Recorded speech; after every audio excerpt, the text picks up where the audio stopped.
Hello friends, welcome to my TET class. Friends, आज हम देखेंगे मैथ और मैथ में देखने वाले हैं दशमलव। टॉपिक स्टार्ट करने से पहले आपका सिलेबस देख लेते हैं। तो ये देखिए आपका है सिलेबस, जहां से हमने ऊपर का ये संख्या और संख्याओं को जोड़ घटाना गुणा भाग, लघुत्तम समापवर्त और महत्तम समापवर्तक, भिन्नों का जोड़ घटाना गुणा एवं भाग कंप्लीट कर लिया। और आज हम जो कंप्लीट करने वाले हैं वो दशमलव की वीडियो को हम दो पार्ट में देखेंगे, जिसमें पहले पार्ट में हमारा दशमलव का जोड़ और घटाना होगा और जबकि दूसरे पार्ट में गुणा और भाग होगा। और इसकी तीसरा जो पार्ट होगा और ये दशमलव पे आधारित आपके प्रश्न होंगे। तो आइए स्टार्ट करते हैं अपनी वीडियो, देखते हैं प्रश्नों को। यहाँ पे देखिए बहुत सिंपली मैंने प्रश्न लिए हैं आपके समझने के लिए।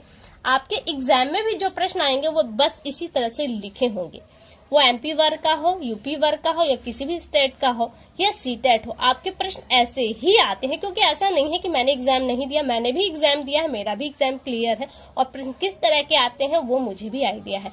तो यहाँ पे जो प्रश्न है वह ऐसे ही आएंगे आपके। संख्याएं अलग हो सकती हैं या संख्याएं जो जिसे मैंने यहाँ पे 3 अंक लिए हैं तो हो सकता है वहां 4 अंक आ जाए, तो कोई प्रॉब्लम नहीं है। अगर आप प्रोसेस उसका समझ जाते हैं तो आपके लिए वो इजी है। तो मैंने यहाँ पे जोड़ के 4 सवाल लिए हैं और घटाव के 4 सवाल लिए हैं और इस 4 सवाल में ही आप नॉर्मली इसको समझ जाएंगे। सवाल कैसे करना आ जाते हैं हम सवाल पे। दशमलव का ये जो जोड़ घटाव है, सिंपली जैसे आप करते हैं वैसा ही जोड़ है वैसा ही घटा, बस इसे रखने का एक क्रम सही होना चाहिए। रखने का क्या क्रम है इसे हम देख लेते हैं। पहले है हमारा 56.3। 56.3 में आपको 6.32।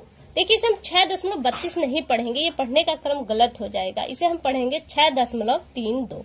हालांकि जल्दी में हम 32 भी बोल देते हैं, ऐसी कोई बात नहीं है, लेकिन कहने का जो प्रोसेस होगा वो यही होगा कि 6.32। दशमलव के बाद के जो अंक होंगे उन्हें हम एक एक अंक का नाम लेते हुए पुकारेंगे, वहीं दशमलव से पहले जो अंक है उसे ज्वाइंट रूप में पुकारेंगे। तो यहाँ पे हमारा क्या है 56.3, तो इसको हम लिख लेते हैं 56.3। ये हो गया।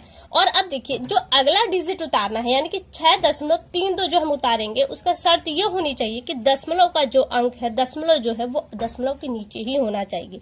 तो दशमलव के नीचे आप दशमलव जब रखेंगे तो दशमलव के जस्ट बाद जो अंक है वो लिखेंगे 3 और उसके बाद जो अंक है वो लिखेंगे 2 और दशमलव के इधर जो अंक है उसको वैसे लिख देंगे। अब देख रहे हैं कि यहाँ पे भी जगह खाली है और यहाँ पे भी जगह खाली है, तो आपको लग रहा है गलत है, तो ऐसा नहीं है, ये सवाल आपका सही है। बस आपको नॉर्मली अब जैसे आप ऐड करते हैं वैसे इसे ऐड कर देंगे। यहाँ पे कुछ भी नहीं है तो ये 2 वैसा का वैसा रह जाएगा। 3 3 और 6 हो जाएंगे, दशमलव की जगह आपका दशमलव उतर जाएगा। 6 6 12 कर 2 5 1 6 हो। ये हो गया आपका आंसर। शर्त यही है कि दशमलव के नीचे आपका दशमलव होना चाहिए। अब आप सोच रहे हैं कि यहाँ पे एक ही अंक है, यहाँ पे कुछ नहीं है, तो ऐसा कुछ भी नहीं है। यहाँ पर भी कोई अंक नहीं है तो यहाँ आप अपने से 0 लगा सकते हैं, 9 भी लगाए तो कोई प्रॉब्लम नहीं होगी। ये सवाल आपका सही है। इसी तरह से हम 3 4 सवाल करेंगे तो इजी हो जाएगा हमारे लिए। अगला हम उतार लेते हैं 63.21। इसके नीचे हमें क्या जोड़ना है 72.10। तो हम पहले दशमलव के नीचे दशमलव लिख लेंगे, दशमलव के इधर जो अंक है उसे लिखेंगे और दशमलव के इधर जो है वो लिखेंगे। तो यहाँ पे हमारा 72 है और यहाँ पे हमारा 1 0। तो हम इसे अब ऐड कर देंगे। यहाँ पे 1 आ जाएगा, 2 1 3 हो जाएंगे। यहाँ पे दशमलव की जगह दशमलव 3 2 आपका 5 हो जाएगा और 6 7 12 1 13 हो जाएगा। ये आपका हो गया। तो ये हो गया आपका आंसर। कोई अंतर नहीं, सवाल आपके जैसे नॉर्मल सवाल वो लगाते थे आप, जैसे एलकेजी यूकेजी के बच्चों को आप सिखाते हैं मैथ जोड़ घटाना, सेम उसी तरह से है, कोई अंतर नहीं। और सवाल जो पूछने का तरीका होता है पेपर में वो भी ऐसा ही है, बस इसी तरह से लिखकर आपको आएगा। 4 ऑप्शन होंगे, वहां से आपको छांटना होगा। या हो सकता है इस सवाल को एक नाम दे दिया जाए कि राधा के पास इतने पैसे हैं, मीरा के पास इतने पैसे हैं, तो उनको जोड़ा जाए तो टोटल कितने पैसे होंगे। तो इस तरह की जो वीडियो बनेगी वो तीसरी वीडियो बनेगी, वहां भी आपको और ज्यादा क्लियर हो जाएगा। अब यहाँ पे कैसे जोड़ेंगे, देखिए 8.92 हमने लिख दिया, दशमलव के नीचे दशमलव लिखेंगे, दशमलव के बाद 1 है और सो 1 ही हमेशा से लिखेंगे, दशमलव के इधर जो अंक है उसको वैसे लिख देंगे। बस आप इसको ऐसे करते चलिए। अब यहाँ पे कोई अंक नहीं है तो कोई फर्क नहीं पड़ता, यहाँ पे कोई अंक है कोई फर्क नहीं पड़ता। यहाँ पे हम 0 मानेंगे और उस वाले डिजिट में यानी कि पहले या ऊपर की जो डिजिट आपको मिली है उसमें अगर हम जोड़ेंगे तो वो आपको वही डिजिट मिलने वाली है। 9 1 10 का 0। अब देखिए यहाँ पे कैरी जा रहा है, तो क्या दशमलव पे इसका कोई प्रभाव पड़ेगा? बिल्कुल भी नहीं। दशमलव जो का तो वैसा ही के वैसा रहेगा। आप इसे बाद में उतारिए या पहले ही उतार लीजिए। तो हमारा एक यहाँ पे कैरी चलाएगा। मैं आपको समझाने के लिए यहाँ पे कैरी भी बना देती हूँ। ये 1 और 8 और 2 आपके 10 होते हैं और कैरी जोड़ेंगे तो 11 11 का 1 हो जाएगा और इसमें हम 3 में 1 जोड़ेंगे तो आपका फिर यहाँ हो जाएगा 4। ये हो गया आपका आंसर। यानी कि कोई भी सवाल ऐसा नहीं जो आपको 9 आए। अगला सवाल देख लेते हैं 368.0, फिर आया है आपका, देखिए यहाँ पे सिर्फ दशमलव है, दशमलव के इधर कोई डिजिट नहीं है। हो सकता है आपको भी पेपर में 0 भी दे दे या 9 भी दे, इसलिए मैंने बिना लिखा वाला लिया है। दशमलव लिख देंगे और यहाँ पे 36 यानी कि 3 6, बस आप इसको जोड़ देंगे। यहाँ पे कोई भी अंक नहीं है तो आप 0 मान सकते हैं, नहीं भी मानते तो कोई फर्क नहीं पड़ेगा। दशमलव के नीचे आपका दशमलव जो करते हो आ जाएगा, यहाँ पे 36 का 36, क्योंकि कोई और डिजिट जोड़ना है ही नहीं। यहाँ पे आपका 8 6 और 3, ये हो गया आपका आंसर। ये इस प्रश्न में कुछ लोग भ्रमित हो जाते हैं, लेकिन भ्रम की स्थिति बनने वाली बिल्कुल भी बनने मत दीजिए, एकदम नॉर्मल सवाल है। तो आप ऐड तो देख गए, अब हम यहाँ से माइनस को भी देख लेते हैं।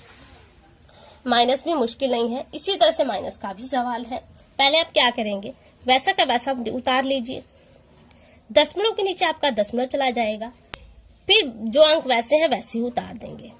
अब इन्हें माइनस कर दें, 2 में से 1 जाएगा आपका 1, 3 में से 3 गया 0, दशमलव की जगह दशमलव, 6 में से 1 गया 5, ये हो गया आपका आंसर।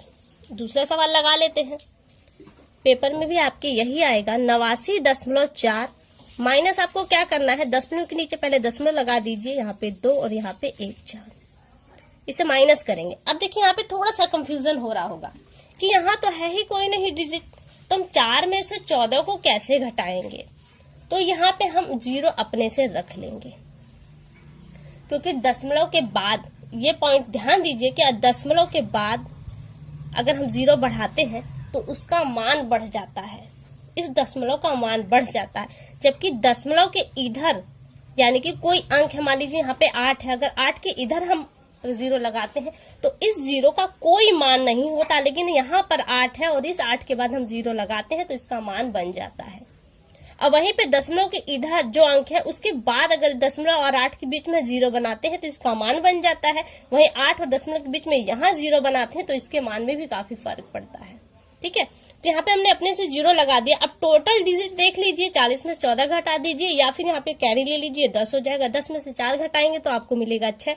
यहाँ बचा था 3 आपका, 3 में से 1 गया, 2 बचा है, यहाँ पे दशमलव वैसा का वैसा उतार दीजिए, 9 में से 2 गया 7 और यहाँ पे 8, ये हो गया आपका आंसर। बस नॉर्मली सवाल आपके ऐसे ही चलते रहेंगे। आगे देखते हैं, अगला सवाल देखिए, 60.46 माइनस 2.21। आप सवाल जब उतारने लगेंगे ना तो बार बार आपको ये देखना नहीं पड़ेगा कि दशमलव के नीचे दशमलव उतारे, फिर इधर रखे फिर उधर रखे। आप नॉर्मली सवाल को उतारना स्टार्ट कर देंगे। 6 में से 1 गया आपका यहाँ पे 5, 4 में से 2 गया 2, क्या हो गया आपका 25। अब यहाँ पे आप 60 में से डायरेक्ट 2 घटा दीजिए, 60 है ये, 60 में से डायरेक्ट 2 घटा दीजिए या फिर आप कैरी लीजिए तो यहाँ 10 हो जाएगा। 10 में से 2 गया तो यहाँ हो जाएगा 8, यहाँ बचा था 5, 5 जो कहते हैं उतर जाएगा। अगर 60 में से आप 2 घटा तो भी आपका 58 आता है, कैरी लेकर आपने किया तो भी आपका 58 ही आया और यही हो गया आपका आंसर। अगला सवाल देखिए, 32.4 दशमलव लगा देंगे यहाँ पे 3 जो।